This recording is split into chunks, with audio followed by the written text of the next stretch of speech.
You're listening to OTR FM, part of the IOM Radio Network. IPMNation.com.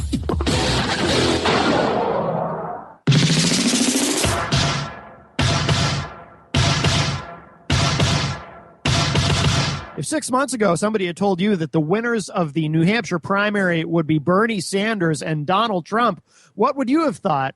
Well, it happened. From the Uptown Auto Repair Studio in Manchester, New Hampshire, streaming worldwide on IPM Nation 1 and OTR FM, it is Tuesday, February 9th, 2016, the day of the New Hampshire primary, and Matt Connarton Unleashed starts right now. Auto sequence starts. 9, 8, 7, 6, 5, 4, 3, 2, 1.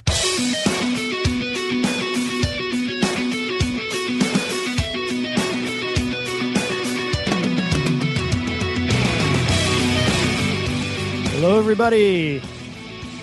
Matt Connarton Unleashed. We're live. Getting on the air at it's 11:04 p.m. Eastern.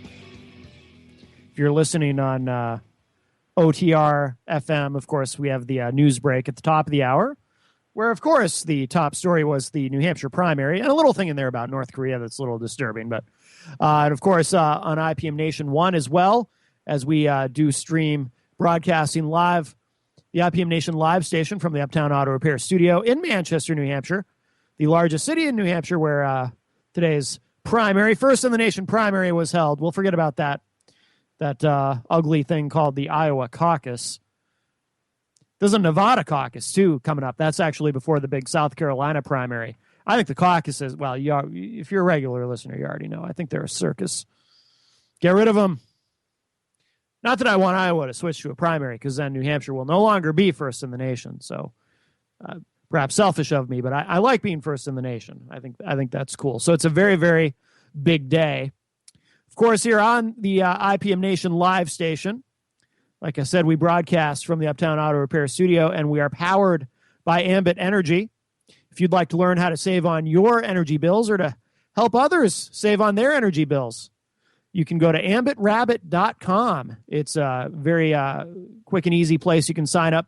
Get more information. It's very, very easy. We do that here, and we're very glad about it. AmbitRabbit.com. You can save a bunch of money. And I suggest doing that right after the show or during the commercial break because you'll be very, very glad that you did. We are, of course, taking calls tonight. If anyone would like to chime in, if you're listening live, 617-9174-IPM. That's IPM as in IPM Nation. 617-9174-IPM, or if you prefer, 617-917-4476. You can call us or you can text us at that number. We have the chat room open, of course, at IPMNation.com/live1. And you can get me on Facebook. If you want to post something on the Matt Connarton Unleashed Facebook page during the show, you can enter the discussion that way, or you can always tweet at me, at Matt Connarton. And let's see. So a big day. My prediction came true, not to say I told you so, but I don't think anyone really doubted too much that it would be Bernie Sanders and Donald Trump victorious today. So at Ted Cruz, I think, would he come in fourth after Marco Rubio? Yeah, Rubio really, a lot of people kind of pinned their hopes on him to be the more acceptable establishment candidate to Donald Trump, but he really whiffed on the debate over the weekend, and he did not do well in New Hampshire, which I think is great. I don't understand. I didn't understand it with Obama, and I don't understand it with people like Rubio and Cruz. People who are basically first-term senators who are not do not have, in my view, adequate experience for the presidency.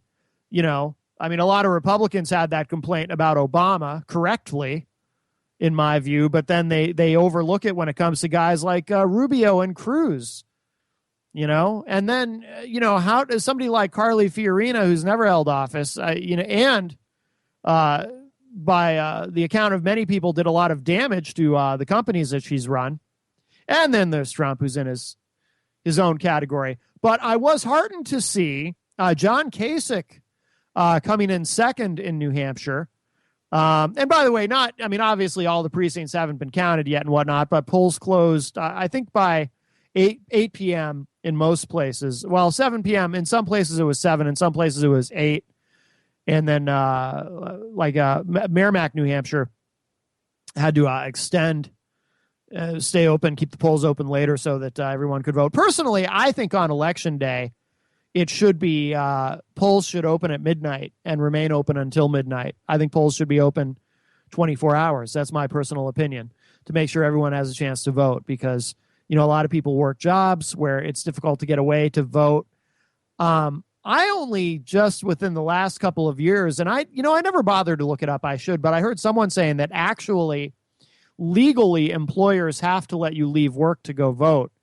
Of course, out in the real world, you can, an employer is supposed to allow you for a lot of things, but that doesn't mean there aren't going to be consequences for exercising your rights. Maybe it's true the employer is obligated to let you leave, but that doesn't mean that you're not going to come back to, the rest of your day being really crappy because your employer decides to take it out on you that you decided to leave in the middle of the day. That's kind of the real world. No, I seriously though, I think for 24 hours straight, polls should be open everywhere. Some people say that election day should be a holiday. I've heard a lot of people say that, but the only problem with that is some people have to work on holidays.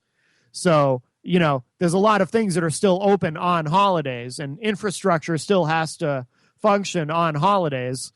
So that idea doesn't necessarily work. But I think if people had 24 hours to vote, I think that would work really well. So that's my take on it. But, like I said in the intro, I mean, if 6 months ago, if somebody told you it was going to be Bernie and Trump winning the New Hampshire primary, who would have thought? And look, you can say the same thing about the Iowa caucus, I suppose, but the caucuses don't mean anything. The next contest in all of this is Nevada. The Nevada caucus is the next one. But notice nobody talks about Nevada because it's a caucus, and who cares? Everybody talks about South Carolina. That's the next big one. That's the next one that actually matters. The caucuses are a circus. Iowa's not predictive of anything. My God, in 2012, Rick Santorum won the Iowa caucus, and then a few months later, they realized that maybe he didn't even really win, that they might have done the math wrong or something. Nobody could figure it out. In 2008, Mike Huckabee won the Iowa caucus. I don't think anyone really believed even then that Mike Huckabee had a shot at being the nominee. Doesn't mean anything. But the New Hampshire primary means a lot. Now, does this change anything? The result of Bernie Sanders actually winning decisively over Hillary Clinton, and we'll take a closer look at that after the break. I mean, it was pretty clear, I think, that Bernie was going to win, but I don't think people necessarily expected him to win by the margin that he has. And, it looks like, at last look, about a 20-point margin over Hillary. I mean, that's pretty incredible. Does this change anything? I don't think so. I think it's still going to be Trump versus Hillary in the general election because, as I've said all along, I believe that, again, who cares about Nevada? South Carolina, it will be Hillary. Hillary will be back on track for South Carolina because I don't think South Carolinians are going to vote for the Jewish guy from Vermont with the Brooklyn accent. They're going to vote for Hillary. Now, I could turn out to be wrong.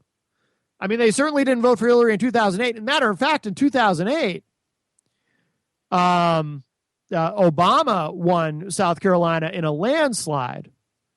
But obviously, there's a large black population in South Carolina.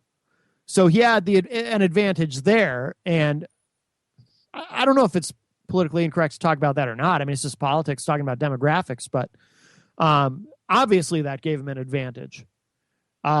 Whereas Bernie, the Northeastern socialist, I don't think he's going to play, because obviously Southern Democrats are more conservative, more moderate than, say, a Northeastern liberal, Northeastern socialist, really, like Bernie Sanders. So I think they're going to be more for Hillary. I'll see if there's an updated poll during the break. Polling data coming out of South Carolina has been frustratingly hard to find, but the last polling data I saw from South Carolina had Hillary with a 2-1 lead over Sanders. That may have changed.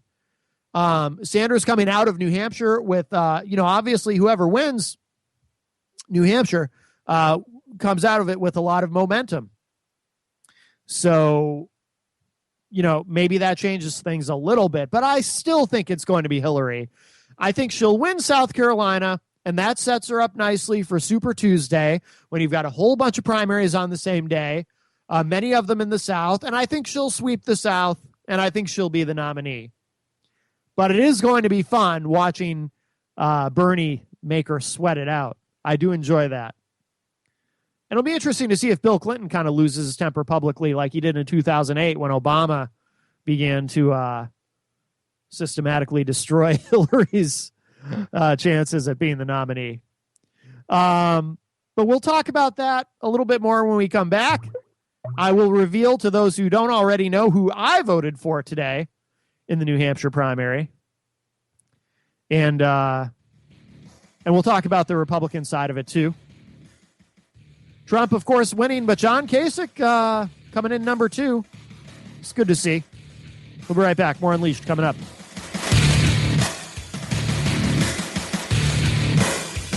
The Real Conscious Connection. OMTimes Radio. IOM FM.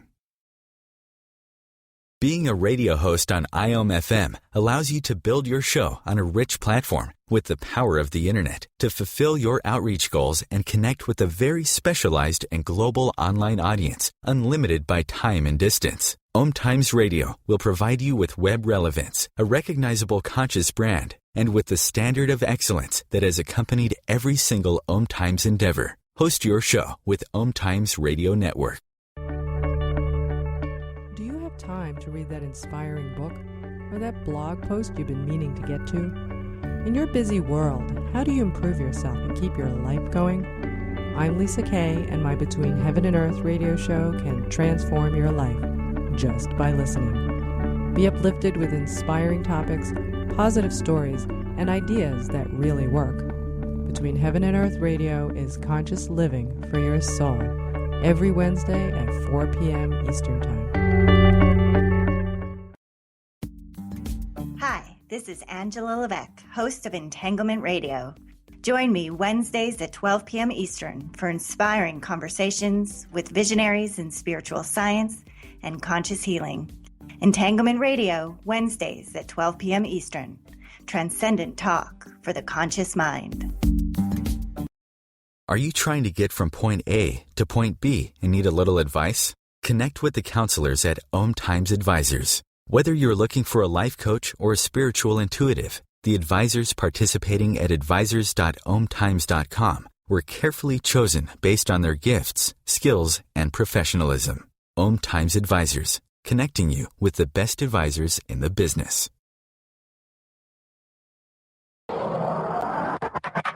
IPMNation.com.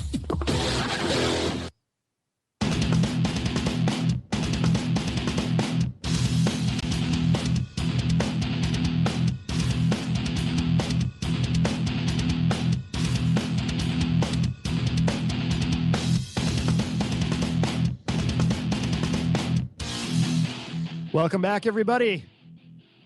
Matt Connarton Unleashed. We're live.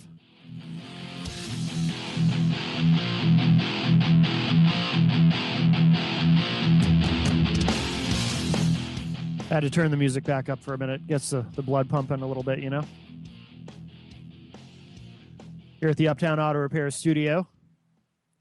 We're on IPM Nation 1, 5 nights a week at 11 p.m. Eastern. And, of course, Tuesdays and Thursday nights, we have the honor and privilege of being on OTR FM, the premium channel on the OMTimes radio network.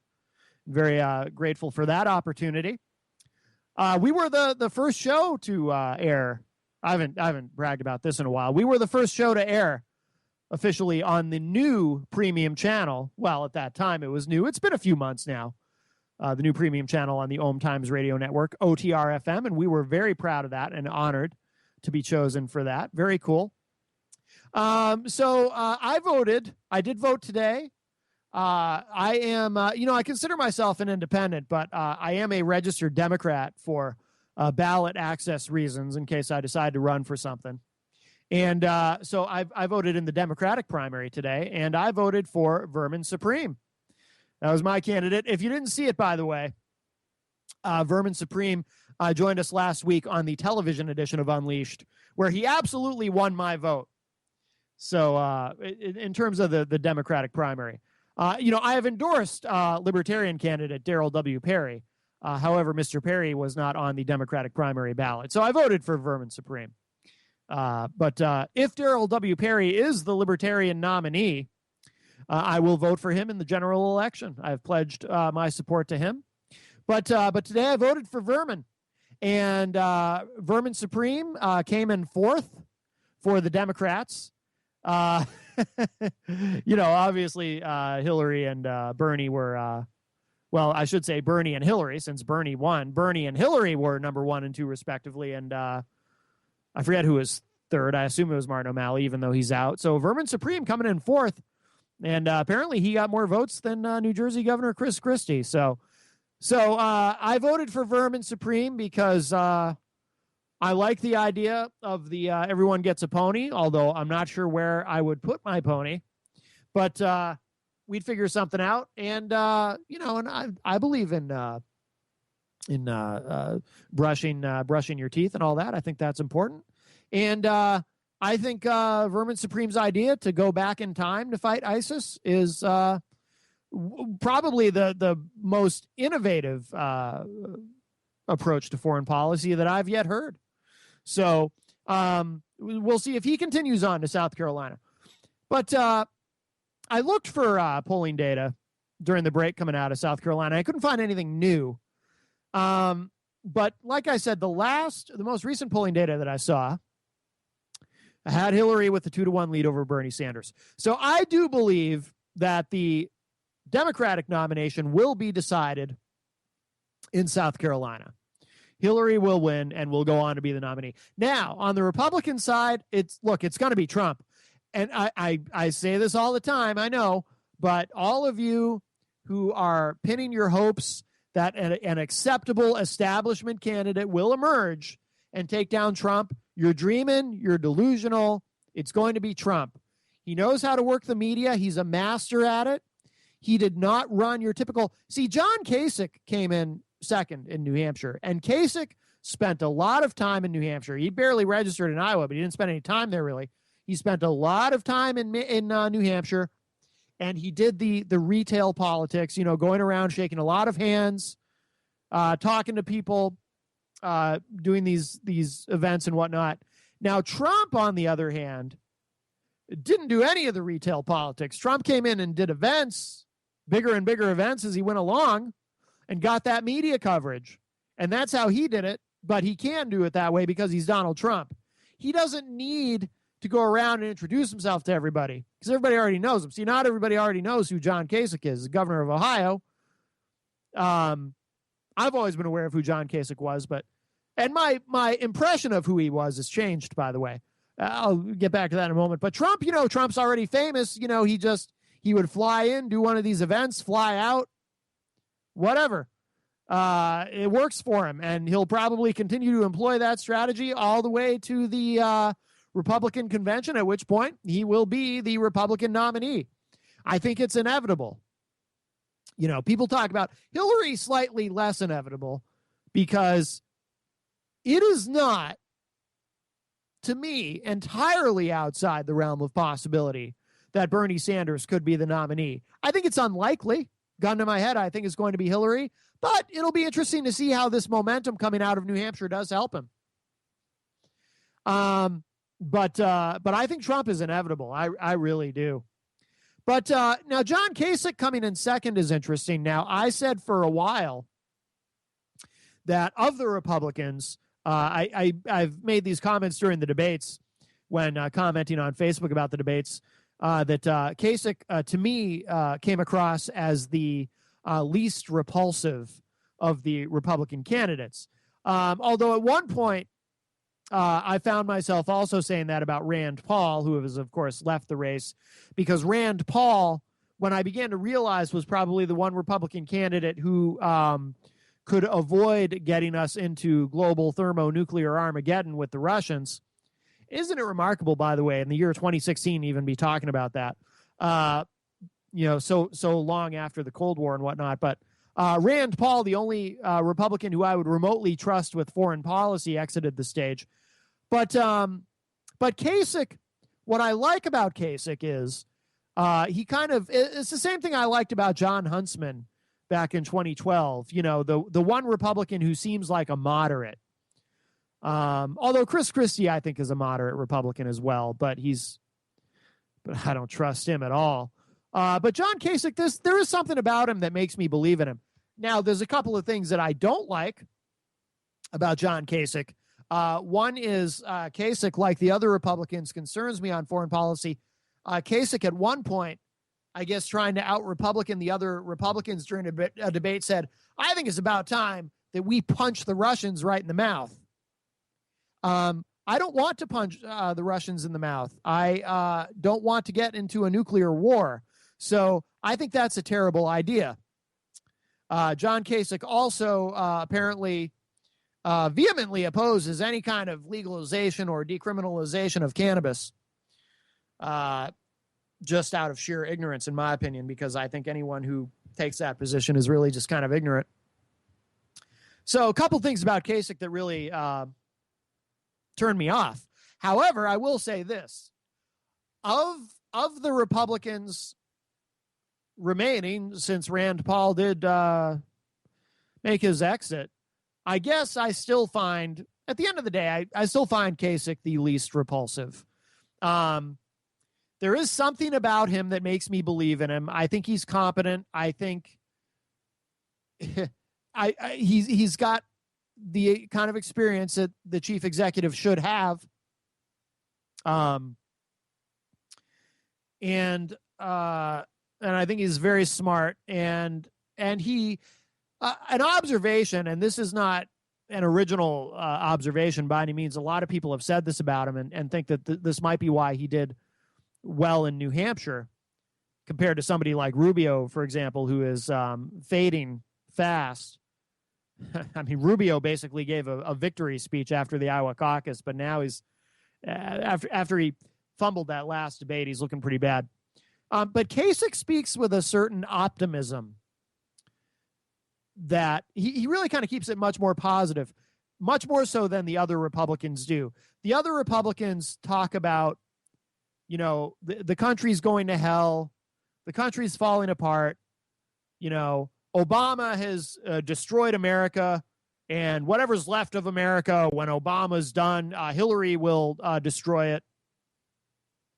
None of which I believe. I mean, look, I have plenty of criticisms of Barack Obama, but as I've said on the show before, I got interested in politics at a very young age, and for as long as I can remember, people have been talking about how America is crumbling, America's going to hell, America's completely falling apart. I've heard that in political speeches since I was a kid. I actually remember 1980 hearing, Ronald Reagan talking about the Carter administration and how Jimmy Carter was destroying America. And I remember in 1984 hearing Mondale talking about Ronald Reagan saying, America's falling apart. We're coming apart at the seams under the Reagan administration. My entire life, I've heard politicians talk about how America's doomed and the current administration is ruining the country and we're on a precipice. We're about to fall off of a cliff. And somehow I wake up every morning and America's still here and hasn't been completely destroyed. So I'm particularly turned off by that kind of rhetoric. Yes, I understand If there's a Democrat in the White House and you're a Republican, you have to talk about how the Democrat in the White House is destroying the country. And of course, when there's a Republican in the White House, Democrats do the same thing. It's just part of the partisan hackery that Americans love. But I'm really turned off by it. And Kasich really kind of doesn't do that. I mean, obviously, John Kasich disagrees with Barack Obama and Hillary Clinton on a wide variety of things. But I don't hear John Kasich talking about, you need to elect me because President Obama has completely destroyed America and Hillary Clinton's going to finish the job. I don't hear that kind of rhetoric coming out of him. He just is a more positive, optimistic. He has a more positive, optimistic presentation. And I dig that. And I think a lot of New Hampshire voters dig that. And it shows because because he did come in second. Of course, you can't beat Trump. Trump, of course, does the hackery, America's going to hell. We're coming apart at the seams. If you don't make me president, there's not going to be an America anymore. I've literally heard him say these kinds of things, and I'm just very turned off by that. I mean, look, I don't like Hillary Clinton any more than the rest of you, but I don't think if Hillary Clinton becomes president that in 4 years there's not going to be any America left. I mean, I'm not supporting her. I don't want her to be president. But I don't think a Hillary Clinton presidency or a Bernie Sanders presidency or a Donald Trump presidency, for that matter, I don't think any of these prospects are going to destroy America. It'll just be 4 years of one of them being in charge, and then 4 years after that, either they'll win or somebody else will win. But, it's all kind of the same thing in the end. They're all part of the corporatocracy. It doesn't, unless we start electing independents, it doesn't matter. All right, we'll be right back. More Unleashed coming up. The Real Conscious Connection. OMTimes Radio. IOM FM. Host your show on IOM FM, the radio network of OMTimes Media, one of the more recognized brand names in the conscious community, and is backed by the extensive marketing reach of OMTimes. Hosting a show on IOM FM immediately connects you with our extensive dedicated community. The name is Bond. James Bond. No, the name is Joe. The Joe Show. And we are returning back for our 9th season here on OMTimes Radio.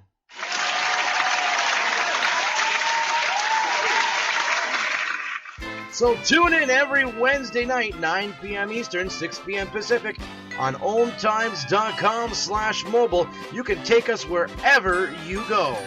Yeah! Matt Connarton here. Join Jen Coffey and I twice a week for Matt Connarton Unleashed, a political talk show that's a little different than what you're used to. No liberal or conservative agenda here, just an honest dialogue about truth and how things really work in the world of politics. Matt Connarton Unleashed, every Tuesday and Thursday night at 11 p.m. Eastern on OMTimes Radio. Have you ever wondered how to change your love paradigm? The secret key is finding a love partnership, not just a regular connection. How do you find these? Through conscious relationships. Ascending Hearts Dating is a dating site for people like you that believes in second chances and a different type of spiritual connection. Try Ascending Hearts for free today at ascendinghearts.com and change your love paradigm. Ascending Hearts, the premier dating community for the spiritually awake.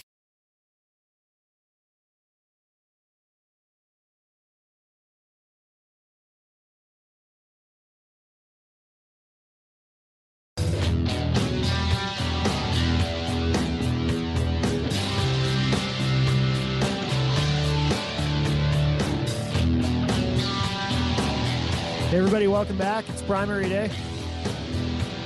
New Hampshire, the first in the nation primary. That's where I am. The Uptown Auto Repair Studio in Manchester, New Hampshire. We're live on IPM Nation 1 and OTR FM. Broadcasting live tonight. Don't forget, tomorrow, actually, I forgot to mention it at the top of the show. Tomorrow, if you are listening on Wednesday, or if you are listening Tuesday night, rather, live on Tuesday night. I'm just overwhelmed by the primary stuff. Tomorrow, Wednesday, I will be first on at 1 p.m. Eastern on Ward 13. John Hopwood has invited me to come on his program tomorrow to discuss the New Hampshire primary results. And then, of course, immediately after that at 2 p.m. Eastern is the television edition of Matt Connarton Unleashed, and I'm sure John will stick around for that. And we'll see who else wants to join us and chime in. It might be a gaggle of people, I don't know, but we'll see. So, of course, that all starts tomorrow at 1 p.m. Eastern on IPM Nation. If you go to ipmnation.com/MPTS, you can watch both shows. And, of course, we'll get them up on YouTube typically by about 9 p.m. Eastern on Wednesday night. Let's see. There is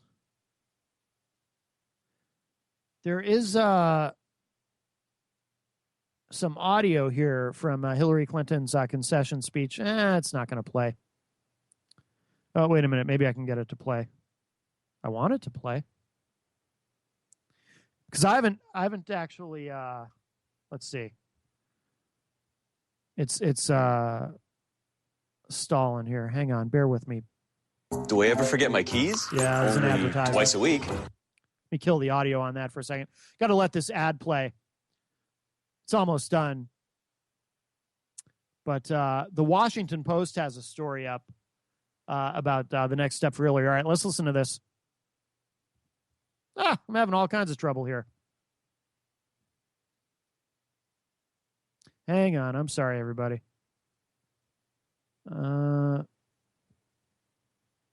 Nope, it is playing, but there's the audio on it's not working. And I am not sure why. That's strange. Yeah, the audio's up, but it's not working. Okay. I guess I won't play that clip, but says here, this is from Washington Post. Hillary Clinton just lost New Hampshire. Don't assume she'll win the next state either. Now, I'm curious about this because I have been operating under the assumption, as you know, that she will win the next state. I believe that she will win. Again, we don't count Nevada because it's a caucus, but I do believe that she'll win South Carolina. Let me see what this article says. There is a quirk in the Democratic presidential nominating calendar. Nevada, which is generally thought to be the fourth of the four early states, will actually be the third to vote. Its caucuses are next on the nominating calendar and will take place February 20th, the same day Republicans hold a primary in South Carolina. South Carolina Democrats go to the polls a week later on February 27th. Yeah, I'd forgotten about that South Carolina does that. The Democrats and the Republicans don't vote on the same day in the South Carolina primary. Let's see. And if you're Hillary Clinton, that's not ideal. There is the perception that New Hampshire, which Bernie Sanders won Tuesday, is too white and too close to Sanders' home state of Vermont for Clinton to win.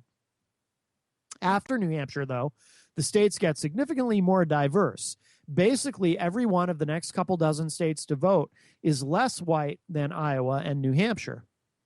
We've called this Clinton's non-white firewall. Basically, more diverse electorates start voting, and Clinton has a better chance of putting together a series of wins and ending Bernie Sanders once and for all. But while Clinton might indeed be a shoo-in in South Carolina, that isn't so clearly the case in Nevada. Witness this tweet Monday from Chief Nevada political analyst John Ralston. He tweeted, "Hillary has an advantage, but it will be closer than people think, and she's not a lock. #WeMatter." Technically, Nevada is actually the more diverse state of the two. Non-Hispanic whites comprise just 51.5% of the population in Nevada, compared to 64% in South Carolina. Nevada has many Hispanics, while South Carolina has a large black population. But to assume that both play to Clinton's strengths in similar ways, is to miss the point for a few reasons. Number one, while Nevada is even more diverse than South Carolina, its caucuses have been much whiter. According to 2008 entrance polls, just 15% of Democratic caucus goers were Latinos, even as they were 24% of the population of the state. This has plenty to do with the fact that, while about a quarter of the state was Hispanic, just 12% of eligible voters in Nevada were Hispanic, thanks to huge populations of young and undocumented Latinos. In fact, in 2008, black voters actually comprised the same portion of the caucus electorate as Hispanics, 15%, despite being less than 10% of the state's population. That black turnout likely had at least something to do with the potential first black president being on the ballot, something that will not be true in this year's caucuses. Thus, even as the state's Hispanic population has climbed from 24 to 28% over the last 8 years, we could very well see an electorate that is no more diverse than it was in 2008. And it wasn't a very diverse electorate. In fact, it was nearly 2/3 white compared to 43% in South Carolina that year. Number 2, Latinos are less overwhelmingly for Clinton. An automated public policy polling national survey last week showed Clinton leading Sanders by 74 points among black voters, but just by 12 points among Hispanics. Number 3, Nevada is a caucus state. This is a format that requires a time. Okay, I don't even want to talk about that. The caucus thing annoys me so much. But look, the very reasons that in this article in the Washington Post, the very reasons they lay out that Clinton might not do well in Nevada are the same reasons she will do well in South Carolina. South Carolinians are more likely to go for Hillary. I obviously, because of such a large black population, again, like I said before, they were more likely to go for Obama than Hillary in 2008. But they're more likely to go for Hillary than Sanders in 2016. I absolutely believe that. And I don't think that she, I don't see how I don't see how Sanders can regain his momentum after losing South Carolina, as I believe he will. So Hillary can afford to lose Nevada, just like she could afford to lose New Hampshire. But as long as she wins South Carolina, like I said, I do believe that South Carolina, that the Democratic nomination will be decided there. I want to get back to Vermin Supreme because I found a video. Obviously, I'll just be playing the audio for you, and we'll see if this works. I couldn't get the Hillary audio to work, but Ted Cruz gets trolled by pro-pony presidential candidate Vermin Supreme, according to Jezebel.com. And let me play this for you. The Independent Journal tweeted this out. It's video, but you'll just hear the audio. But this is Vermin Supreme trolling Ted Cruz yesterday at a last-ditch campaign event. So we'll play this. You've been rude to me. Intolerance and her foul. Ted Cruz, do you agree that the waterboarding water should be fluoridated? Shouldn't we at least fluoridate the fluoride that we use to waterboard the bad people with? I think he's got a point there. Surrender, Ted Cruz. Surrender. We have you surrounded. You must surrender immediately. Put your hands in the air and drop your pants. Let me stop this for a moment. Vermin Supreme in this video, if you haven't seen him before, he wears a boot on his head. And in this video, as he's harassing Ted Cruz, he's holding a giant toothbrush. And, of course, he's talking through a bullhorn. It's great stuff. For your safety. Thank you. Mr. Cruz, why do you hate America? Sir, why do you hate America?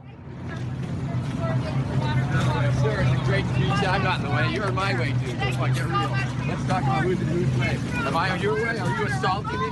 Are you this guy? He's being ushered away. He's touching me without my permission. I didn't like it very much. But you're okay. You're okay. Cruz is just ignoring it. All right, Ted, take care. Come out with your hands up and your pants down. We have you surrounded.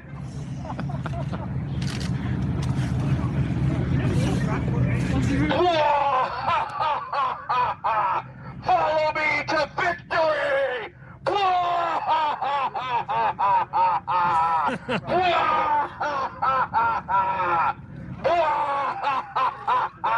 Hi, my name is Vermin Supreme. I'm running for President of America. Together, we will turn up the brightness knob of the future tomorrow, today. Will Ted Cruz give you a pony? I think that's why we're here to find out. Where does Ted Cruz stand on the mandatory toothbrushing law? He told you. Isn't that funny? He told you. A flower for peace. In case you ascend to the presidency, that there be peace over your term, sir. You can take this flower and shove it up your ass. Vermin, I try to give one to everyone. Now I'm being fair to you. All right, sir. I accept your flower. And yes, should we pray for peace together? Yes. Yeah. Are you gonna lead it? You're the candidate, so you have to lead it. This is a little prayer. It's a little non-denominational prayer. It's not even a theist prayer. I guess it's just sort of a generic well-wishing that we don't get in any wars, and the war that we do get in against Narnia, there will not be many American casualties. I hope our pony drones are able to burn down only the most deserving wedding parties, and that America comes out on top. Thank you.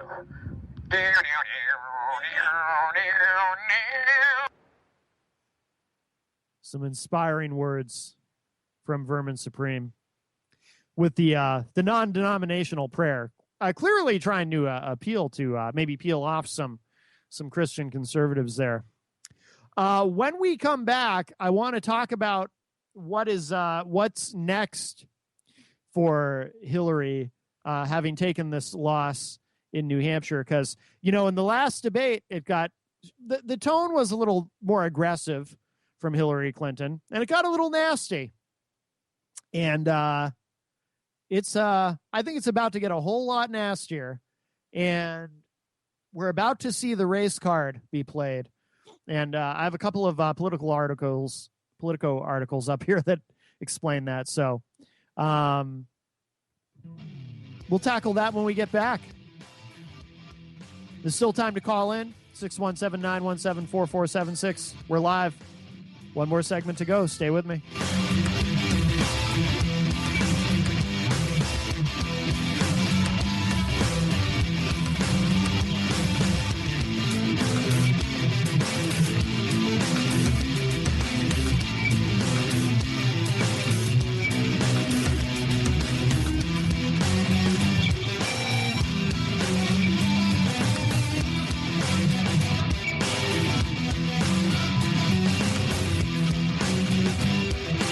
The Real Conscious Connection. OMTimes Radio. IOM FM. Host your show on IOM FM, the radio network of OMTimes Media, one of the more recognized brand names in the conscious community, and is backed by the extensive marketing reach of OMTimes. Hosting a show on IOM FM immediately connects you with our extensive dedicated community. Hi, this is Sylvia Henderson, intuitive life coach and energy healer. Are you ready to elevate and rise way above your normal? Be sure to listen to my show, Intuitive Transformations, on OMTimes Radio, Sunday evenings at 9 p.m. Eastern. Get the inspiration you need to transform your life. Do you have time to read that inspiring book or that blog post you've been meaning to get to? In your busy world, how do you improve yourself and keep your life going? I'm Lisa Kay, and my Between Heaven and Earth radio show can transform your life just by listening. Be uplifted with inspiring topics, positive stories, and ideas that really work. Between Heaven and Earth radio is conscious living for your soul, every Wednesday at 4 p.m. Eastern Time. The number one reason girls drop out of school in sub-Saharan Africa is lack of access to feminine hygiene products. The Pads for Schoolgirls Project, an outreach of Humanity Healing International, is changing this paradigm by setting up sewing programs at schools, teaching girls a vocational skill, while producing the reusable pads that help keep them attending classes. The girls pay it forward by making and giving pad kits to other girls in need. To learn more, visit humanityhealing.org. Humanity Healing is where your heart is.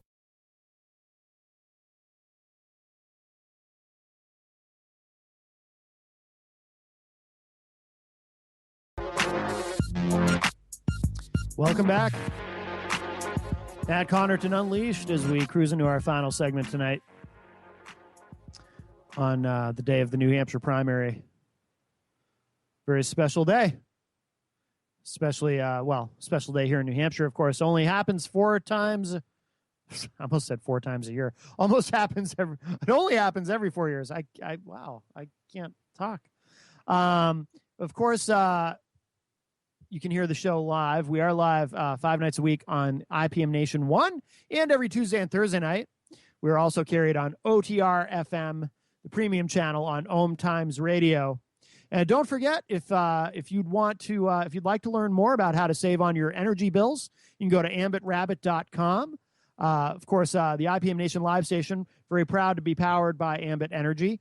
So find out how you can save some money. ambitrabbit.com. Some great information there. You can sign up, and we did it here, and we're very glad that we did. Of course, we also broadcast 24/7 from the Uptown Auto Repair Studio in Manchester, New Hampshire. And don't forget, again, if you're listening live on Tuesday night, tomorrow, Wednesday, I will be on Ward 13 with John Hopwood at 1 p.m. Eastern, and then the television edition of Matt Connarton Unleashed immediately following at 2 p.m. Eastern. And you can watch all this on IPM Nation at ipmnation.com/MPTS. So we'll get those up and available on YouTube, of course, ASAP after they air live.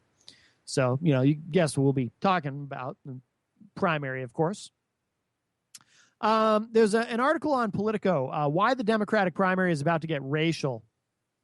There's a reason Bernie Sanders' first campaign stop after New Hampshire is with Al Sharpton. So let's take a look at this. It says here, Hillary Clinton's got until South Carolina to prove this is all a fluke.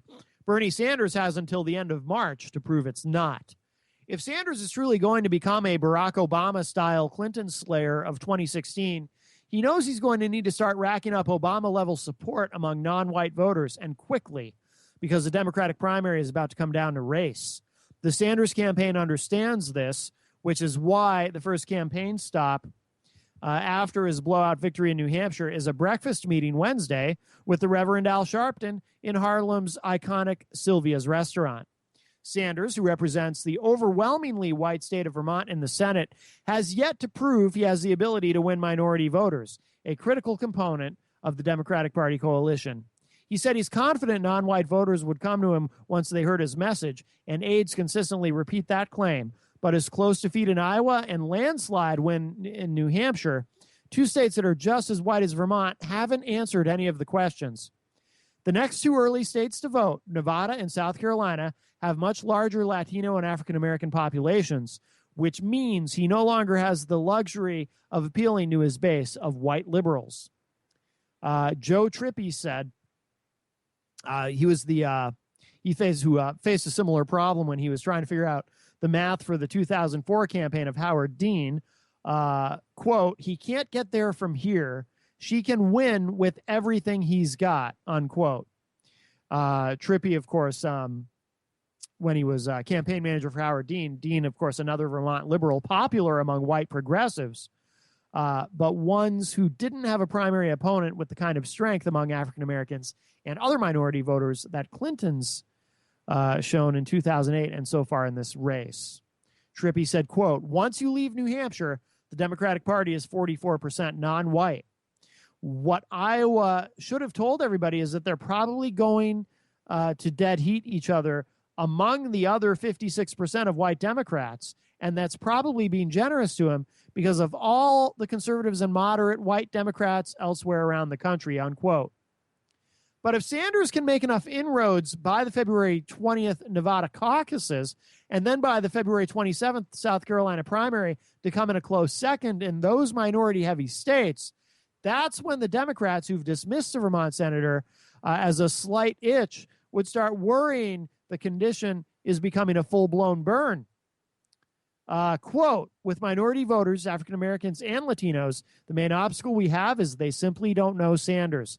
As they get to know him, as they get to know his story, as they begin to see his message and what he stands for, I think he's going to have a tremendous opportunity, unquote, said Chief Strategist Tad Devine, after Sanders' victory Tuesday evening. Quote, we also believe with African Americans that Sanders' story is enormously powerful. This is a guy who, as a student at the University of Chicago, set the direction of his entire life to the civil rights struggle, and we think telling his story and what became of it, his fight for equality, civil rights, his fight against inequality and economic injustice is very, very powerful and is going to resonate with the African American community, unquote. That could turn out to be true. We'll see. Sanders has said that he plans to stick around until the convention, and new investments in television ads in Minnesota, Colorado, Massachusetts, and Oklahoma, all largely white states, on Tuesday sent a clear message that he has the money to fund that kind of prolonged challenge. That still won't be enough to take Clinton down. Sanders would need to almost run the table in the 10 caucus states that come in March and do respectably enough in the primary states, all while holding off a Clinton machine that'll be pulling out all the stops.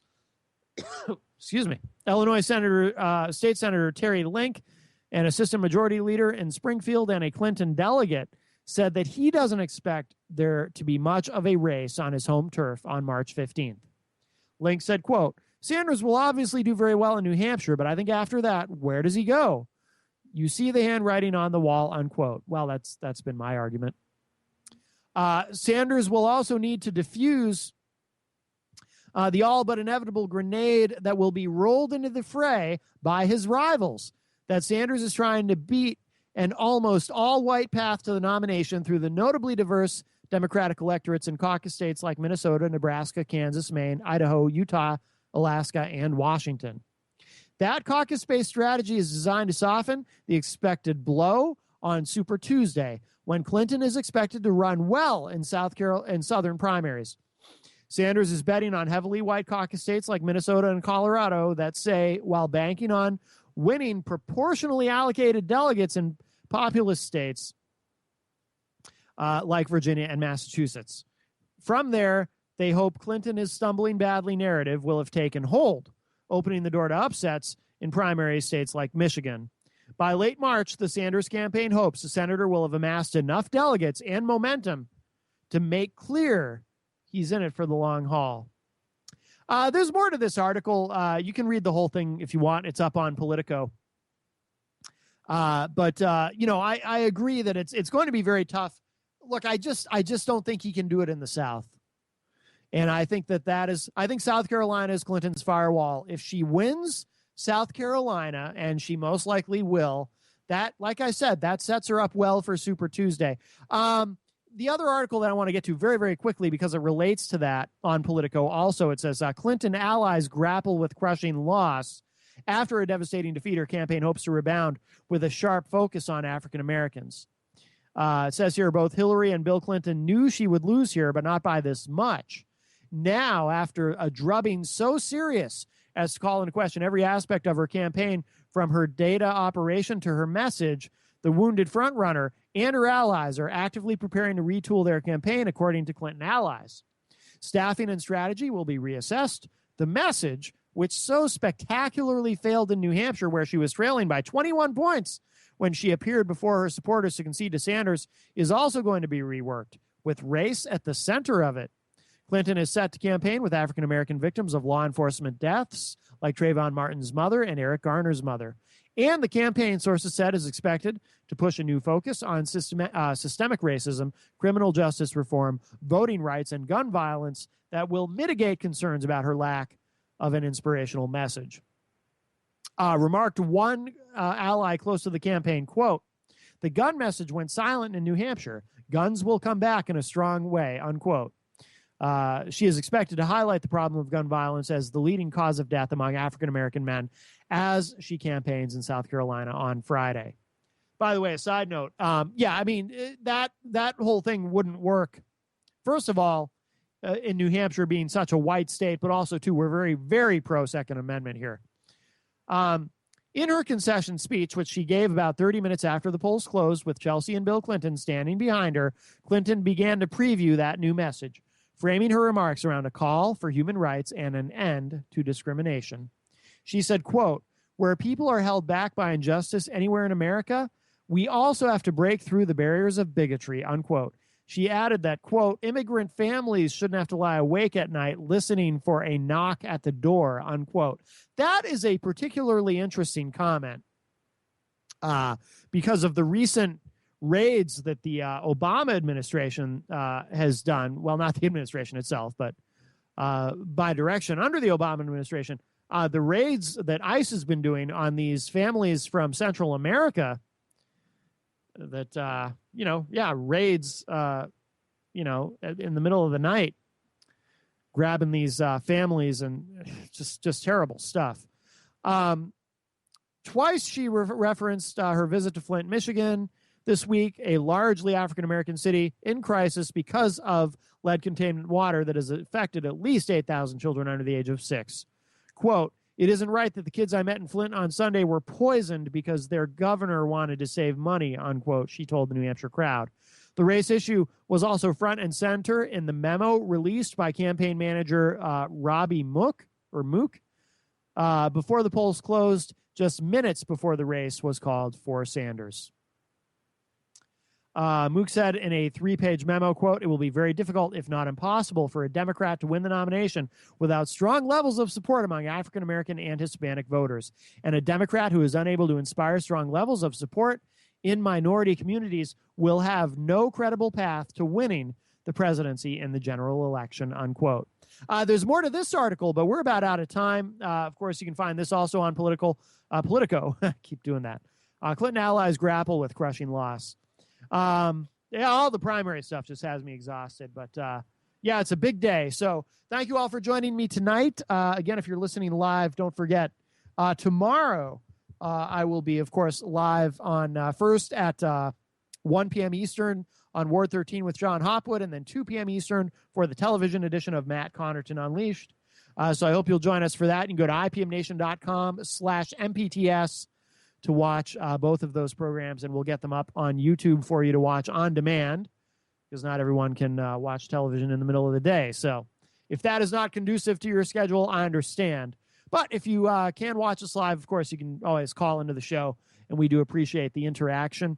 And, of course, I'll be back with another live show Thursday night and on the radio edition of Unleashed. So Wednesday nights, we just play the audio from the television edition, but I'm sure there'll be plenty to talk about again by Thursday on the radio show. So thank you all again.